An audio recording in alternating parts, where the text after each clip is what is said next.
আসসালামু আলাইকুম, শুভ সকাল। সবাইকে স্বাগত জানাচ্ছি আমার দেশ লিড নিউজে। সঙ্গে আছি আমি মাহবুবুর রহমান ইমন। আমাদের আজকের লিড নিউজের শিরোনাম ১ কোটি কর্মসংস্থান সৃষ্টিতে যত বাধা। আজকের লিড নিউজটি লিখেছেন কাউসার আলম। চলুন দর্শক, লিড নিউজটির বিস্তারিত জেনে নেওয়া যাক। দেশে কর্মসংস্থানের তীব্র সংকট রয়েছে। প্রতি বছরই ২০ থেকে ২২ লাখ তরুণ চাকরির বাজারে প্রবেশ করেন, কিন্তু চাহিদা অনুযায়ী কর্মসংস্থান না থাকায় এর বড় একটি অংশ বেকার অথবা প্রচ্ছন্ন বেকার হিসেবে থাকতে বাধ্য হচ্ছে। এমন পরিস্থিতিতে আগামী ৫ বছরের মধ্যে দেশে নতুন ১ কোটি কর্মসংস্থান তৈরির পরিকল্পনা নিয়েছে সরকার। বিনিয়োগ বৃদ্ধির মাধ্যমে উৎপাদন বাড়িয়ে নতুন কর্মসংস্থান তৈরি করা হবে বলে সরকারের সঙ্গে সংশ্লিষ্টরা জানিয়েছেন। কিন্তু বিরাজমান ভঙ্গুর অর্থনীতি ও আর্থিক খাত, উচ্চ সুদহার, জ্বালানি ও বিদ্যুতের তীব্র সংকটের কারণে বিনিয়োগ বৃদ্ধি নিয়ে বড় ধরনের অনিশ্চয়তা রয়েছে বলে অর্থনীতিবিদ ও উদ্যোক্তারা জানিয়েছেন। ফলে বিনিয়োগ বৃদ্ধির মাধ্যমে নতুন কর্মসংস্থান তৈরিতে সরকারের উদ্যোগ বাস্তবায়ন নিয়ে বড় ধরনের শঙ্কা রয়েছে। পরিকল্পনা কমিশনের আওতাধীন সাধারণ অর্থনীতি বিভাগ জিইডি সূত্রে জানা গেছে, আগামী ৫ বছরে দেশে ৮০ লাখের মতো নতুন কর্মসংস্থান তৈরির একটি রূপরেখা তৈরি করা হয়েছে। রূপরেখা অনুযায়ী কর্মসংস্থান তৈরি হবে বেসরকারি খাতের হাত ধরেই। এর মধ্যে সেবা, শিল্প ও কৃষিকে সবচেয়ে গুরুত্বপূর্ণ খাত হিসেবে বিবেচনা করা হচ্ছে। অপরদিকে সরকারের বিভিন্ন মন্ত্রণালয়, বিভাগ ও অধিদপ্তরে প্রায় ৫ লাখ পদ খালি রয়েছে। সেসব পদে জনবল নিয়োগের পরিকল্পনা রয়েছে সরকারের। এছাড়া বিশ্বের বিভিন্ন দেশে নতুন আরো ১৫ লাখ জনশক্তি রপ্তানির বিষয়টিও রয়েছে তালিকায়। সব মিলিয়ে আগামী ৫ বছরে ১ কোটি কর্মসংস্থান তৈরির পরিকল্পনা নিয়ে এগোচ্ছে সরকার। সংশ্লিষ্ট সূত্র জানায়, বর্তমানে প্রায় ৭ কোটি লোকের কর্মসংস্থান রয়েছে।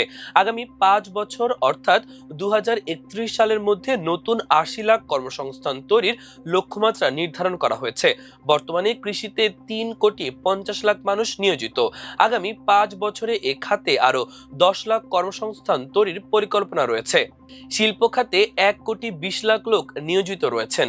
এ খাতে ২৫ লাখ লোকের নতুন কর্মসংস্থানের মাধ্যমে এ সংখ্যা ১,৪৫,০০,০০০-এ উন্নীত করতে চায় সরকার। কর্মসংস্থান সৃষ্টিতে সবচেয়ে বড় গুরুত্বপূর্ণ হিসেবে সেবা খাতকে বিবেচনা করা হচ্ছে। বর্তমানে এ খাতে ২,৬০,০০,০০০ কর্মসংস্থান রয়েছে। ২০৩১ সালের মধ্যে বিএনপি সরকারের লক্ষ্য এ খাতে আরো ৪০ লাখ কর্মসংস্থান তৈরি করা। সেবা খাতের মধ্যে তথ্য প্রযুক্তি, ব্যাংক ও পরিবহন খাতকে গুরুত্বপূর্ণ হিসেবে ধরা হয়েছে। নতুন কর্মসংস্থান তৈরির পরিকল্পনা ও বাস্তবায়নের কৌশল সম্পর্কে জানতে চাইলে প্রধানমন্ত্রীর অর্থ ও পরিকল্পনা উপদেষ্টা ডক্টর রাশেদ আলম মাহমুদ তিতুমির বলেন, কর্মসংস্থান তৈরিতে বিনিয়োগকে সবচেয়ে বেশি গুরুত্ব দেওয়া হয়েছে। এজন্য বিনিয়োগ বৃদ্ধিতে যে ধরনের নীতি ও সুবিধা প্রয়োজন সেগুলোর বিষয়ে সরকার ইতোমধ্যে ব্যবস্থা নিয়েছে।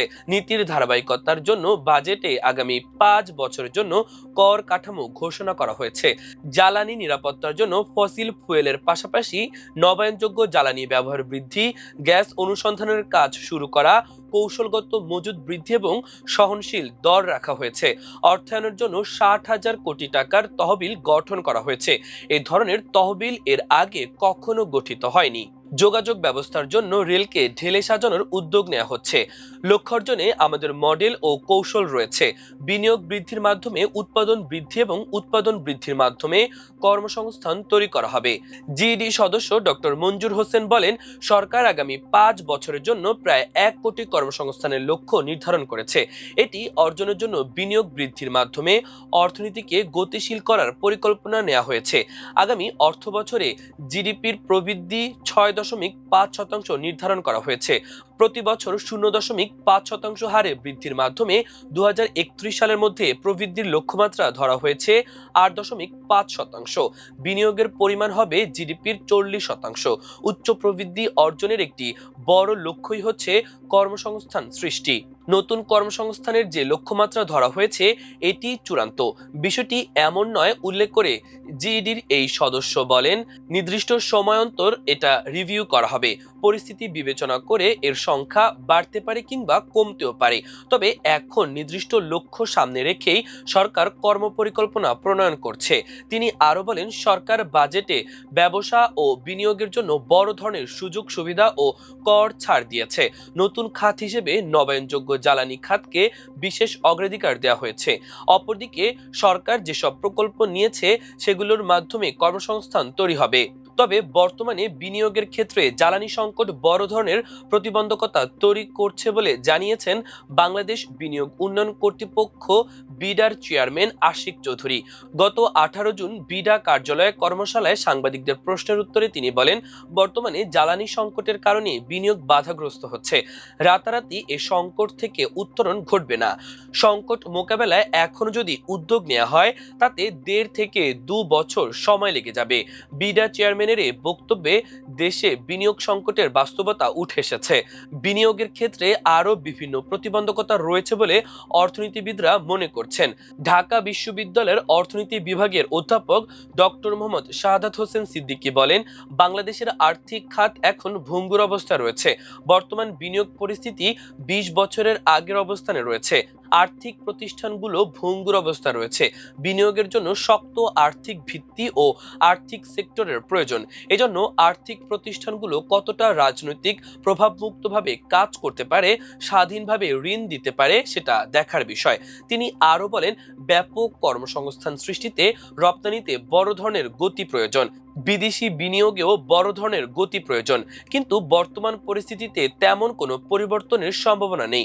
উচ্চ মূল্যস্ফীতির কারণে বিদেশি বিনিয়োগ আরো কমে যেতে পারে বলে আশঙ্কা প্রকাশ করেন তিনি। বেসরকারি গবেষণা প্রতিষ্ঠান সেন্টার ফর পলিসি ডায়ালগের অতিরিক্ত পরিচালক তৌফিক খান বলেন, কর্মসংস্থান তৈরিতে ব্যক্তি খাতের বিনিয়োগ হবে গুরুত্বপূর্ণ। শিল্প ও সেবা খাতে যদি বিনিয়োগ বাড়ে তাহলে অন্যান্য অপ্রাতিষ্ঠানিক খাতেও বিনিয়োগ বাড়বে। কিন্তু বিনিয়োগ বাড়াতে হলে 4টি বিষয় খুবই গুরুত্বপূর্ণ। এগুলো হলো জ্বালানি ও অবকাঠামো নিরাপত্তা, উদ্যোক্তাদের চাহিদা অনুযায়ী এগুলোর সরবরাহ নিশ্চিতকরণ, সামষ্টিক অর্থনীতি ও রাজনৈতিক স্থিতিশীলতা এবং প্রয়োজনীয় সংস্কার। তিনি আরো বলেন, নিয়মিত তথ্য উপাত্ত এক্ষেত্রে খুবই গুরুত্বপূর্ণ। 2024 সালের পর আর শ্রম জরিপ হয়নি। ওই জরিপে দেখা গেছে আগের তুলনায় 21 লাখ লোকের চাকরি কমে গেছে। বর্তমানে শ্রমবাজার পরিস্থিতি কেমন সেটা আমাদের জানতে হবে। আগে নিয়মিতভাবে ত্রৈমাসিক ভিত্তিতে শ্রমবাজারের তথ্য প্রকাশ করা হতো, এখন আবার সেটা করা দরকার। ত্রৈমাসিক ভিত্তিতে জিডিপির সঙ্গে কর্মসংস্থানের তথ্য প্রকাশ করা উচিত বলে মত প্রকাশ করেন তিনি। সংশ্লিষ্টরা জানান, ধীরগতির প্রবৃদ্ধি, বিনিয়োগ খরা সহ বিভিন্ন কারণে দেশে কর্মসংস্থান সংকট মহামারী আকার ধারণ করেছে। দেশে কর্মসংস্থান সংকটের পাশাপাশি মানসম্মত শিক্ষার অভাব এখন প্রকট। মানসম্মত শিক্ষার অভাবেও তরুণরা চাকরি পাচ্ছেন না। গত কয়েক দশকে চাকরিহীন প্রবৃদ্ধি তৈরি হয়েছে।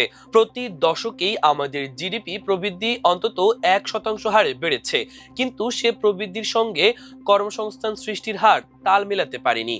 ফলে কর্মসংস্থান এখন একটি সংকটজনক অবস্থায় পৌঁছেছে। কর্মসংস্থানের জন্য বিনিয়োগের বিষয়টি খুবই গুরুত্বপূর্ণ। অথচ বেসরকারি বিনিয়োগ গত 1 দশকেরও বেশি সময় ধরে জিডিপির 23 থেকে 24% আটকে আছে, আর বৈদেশিক বিনিয়োগ জিডিপির 1%-এরও কম। এত কম বিনিয়োগ দিয়ে কর্মসংস্থান বৃদ্ধি আশা করা যায় না। সরকারি খাত সামান্য কিছু কর্মসংস্থান তৈরি করছে, কিন্তু তা চাহিদার তুলনায় অতি নগণ্য।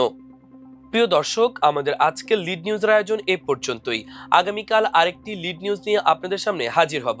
সে পর্যন্ত মহান আল্লাহ তাআলা আপনাদের সবাইকে ভালো রাখুক, সুস্থ রাখুক। এতক্ষণ সঙ্গে থাকার জন্য অসংখ্য ধন্যবাদ।